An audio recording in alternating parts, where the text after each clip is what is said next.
What's happening, dogs? Mr. Allen here with some graphing of rational functions. And I got a doozy here for you guys. Not to spoil it, but we got two vertical asymptotes in this one. So how in the heck would I know that other than the fact that I wrote the problem? Well, first I'd have to factor numerator, denominator to figure this thing out. So always first step here with rationals, if I'm going to graph, I need to factor everything that can be factored. So numerator here, oh boy, lead coefficient.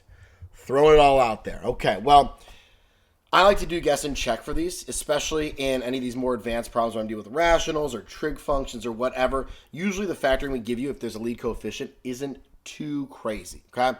There's only one way to get 3x squared. It's with 3x and with x. That's the only way to do it, okay? It's the only way. Now, there are a couple ways to multiply to 10. 2 and 5, 1 and 10. Now, I always start with the two numbers that are closer to each other, okay? So 2 and 5. Why do I do that? Really just to stay organized and I work my way out, okay? No other reason. So if I do 2 and 5, okay, if I were to put 2 here and 5 here, I'd get 3x times 5 is 15x. 2 times x is 2x. Those add up to 17x, not 11x. So that's not going to work.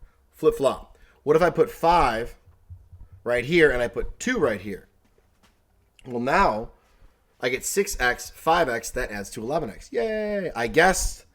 I checked, didn't work. Guessed, checked again, it works. That's how guess and check works, all right? Then I've got a difference of two squares here, so x minus 3, and x plus 3 are my two factors for that. So definitely have to be very fluent, confident in your factoring abilities, whether there's a coefficient of 1, a lead coefficient that's greater than 1, difference of two squares, you name it, any of that factoring can come up here. And in any math beyond rational functions, all right? Always got to be on your A game when it comes to factoring.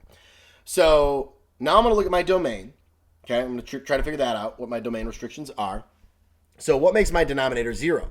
Well, it'll be 3 and negative 3. So x cannot equal 3 and negative 3.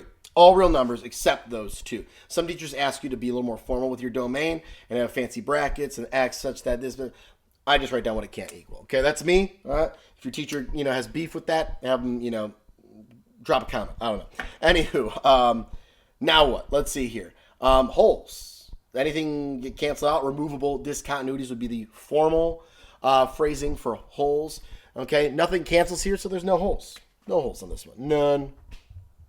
How about vertical asymptotes? Well, if nothing cancels and I still have stuff in my denominator, I have vertical asymptotes. 2, as I said at the start. X equals 3 is one of them. I'm going to do this in a different color, actually. So it pops. X equals 3 and X equals negative 3 are both going to be vertical asymptotes here. And let's just plot them right away because I'm excited. All right. So I've got a dash line here at negative 3. X equals negative 3, that is. And pop some arrows. Boom. And then at positive 3 as well. Okay. And yes, this is my original ruler from like 2nd grade. James Allen was might have been 4th grade. I don't know. I don't know when that phrasing was cool. It was cool for a while though. Anyways, horizontal asymptote. Well, my degrees are the same, squared and squared, right? Degree of 2, numerator and denominator. So I got to look at my lead coefficients of 3 and 1. So that would be y equals 3. Y equals, oops, not there. Y equals 3. Let's erase that. Y equals for my y-intercept. Whoops. All right, so now I'm going to plot that one. It's a horizontal line, thus it's a horizontal asymptote, right? So we got y equals 1, 2, 3 right there. Cool. I'm going to come out here a little further. Whoop, whoop, whoop. Boom. Okay. Now what? Let's see here. We'll go back to our orange color here. We'll just keep these for the asymptotes. X and Y intercepts. Well, how do I get those? Well, if I want an x-intercept, that means that my function has to equal 0. How am I going to get my function to equal 0? Well, it can't be my denominator, right? I don't want to put 3 in because then it's something divided by 0 that's undefined. But if I got my numerator to equal 0, like plugging in negative 2 here, I'd get 0 times something divided by something times something. All those somethings are not 0, right? But this guy is, so 0 divided by anything else is going to be 0. So negative 2, comma 0 would be one of my x-intercepts. And what would make this guy up here 0? Well, that would be what if I set equal to 0, I'd have, if I set that 3x plus 5 equal to 0, I'd subtract 5 and divide by 3. So I get negative 5 thirds. All right, so negative 5 thirds comma 0. That would be my other x-intercept. So let's plot those two. Negative 2, 0, and then negative 5 thirds, 0. Let's see here. Negative 5 thirds is what? Negative 1.6 repeating. So something like here. Okay. Okay. Cool. Because negative 6 over 3 would be negative 2. So that's lovely. All right. Let's keep moving. Y-intercept. What's my y-intercept going to be here? Well, if I plugged in 0 for x, wouldn't that give me a y-intercept? Right? If I plug in 0, that means that it's somewhere along here. Now, I could do that into the factored form, but I feel like it's easier in my standard form. I'd see 10 over negative 9, because that's 0, that's 0, that's 0. Be 10 over negative 9. So negative 10 ninths. I'll write that down as a fraction. Negative 10 over 9. That would be really close to negative 1. Let's see here. So we'd be right a little past negative 1.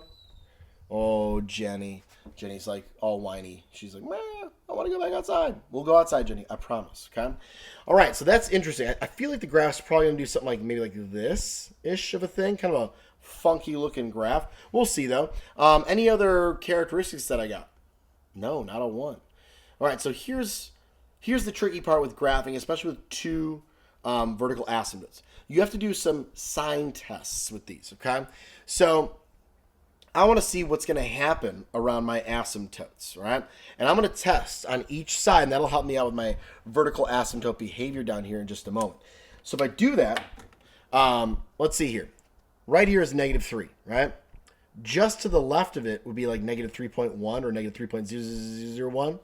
But let's say negative 3.1, okay? And that's my test value over here. And I'm going to write that, negative 3.1. That's what I'm going to test with, okay?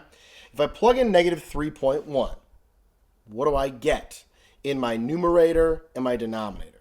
Well, this factor right up here, if I plugged in negative 3.1, that'd be like negative 9 point something plus 5. So that's negative. This guy here would be negative as well. Then over here, negative 3.1 minus 3, that's also negative. And then this one here, negative 3.1, that's also negative.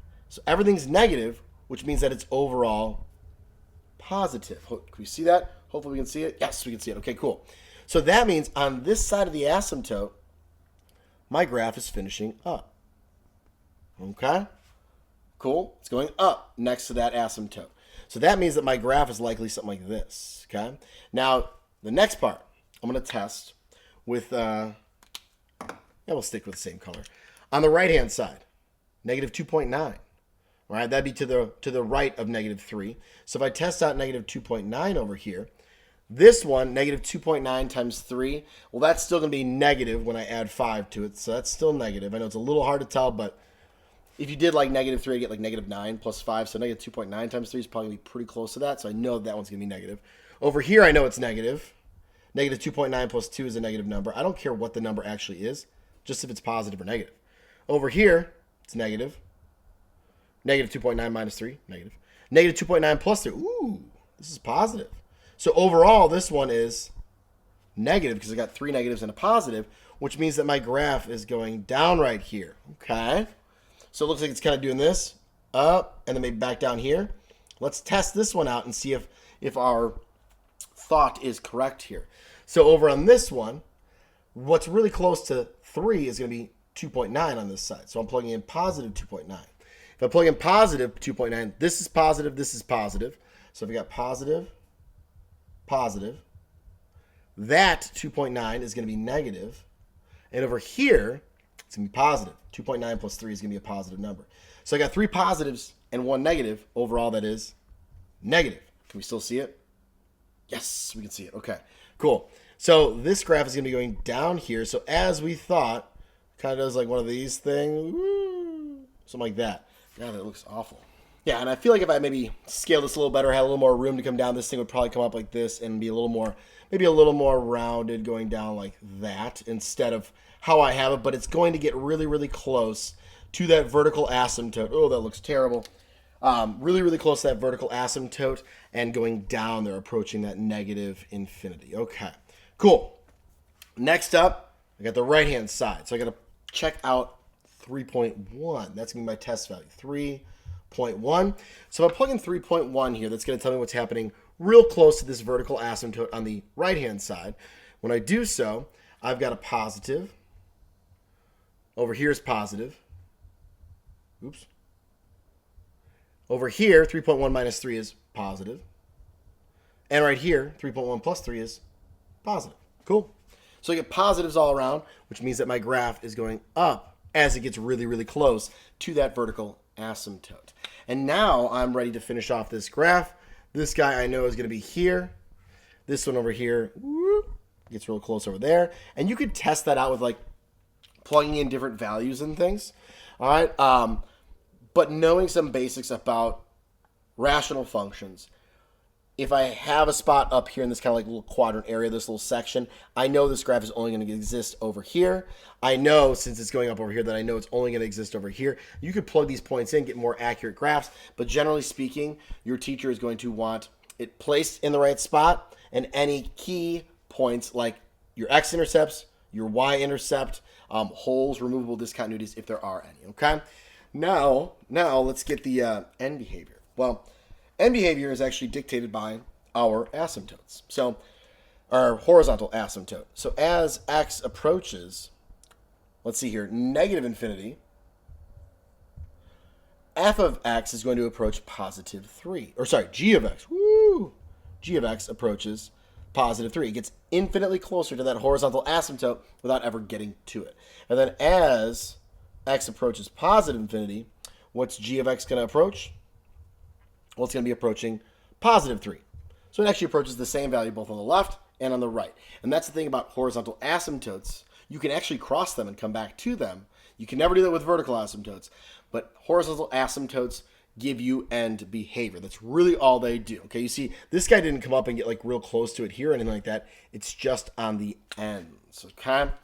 Cool. There's a huge gap here. I don't even know. I'd have to find out what that max point is right here if I wanted to know like my actual like range here, okay? Range is kind of tricky when it comes to rational functions if you don't have a calculator, all right? Vertical asymptote behavior. So what's happening around the asymptotes? This one's going to take a little bit here. So we're talking about this guy here first. So as x approaches negative 3 from the left, okay, that's what that means. From the left, g of x approaches what? And as x approaches negative 3 from the right, that little plus sign means from the right, what's g of x doing? Okay? Well, from the left side, it's going up, and from the right-hand side, it's going down. So this one would be positive, that one would be negative infinity. So from the left, from the right. Cool? Super cool. And the last one, I guess I can keep this blue. The last one here, same idea, but we're doing positive 3 now. So as x approaches 3 from the left, and as x approaches 3 from the right, what is g of x doing here? Let's see. Well, from the left-hand side, it's going down to negative infinity. And from the right-hand side, whoop, it's going up to positive infinity. Boom. Beautiful. My goodness.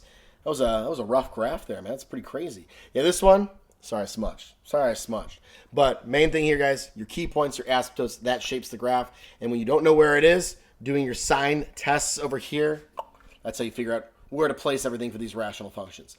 2 vertical asymptotes, it's kind of a doozy, especially because all of our information was just in between here, which is kind of lame that I didn't have any other information outside of this. But there you go, you guys. That's a lot. Thanks for watching, and have a fantastic day.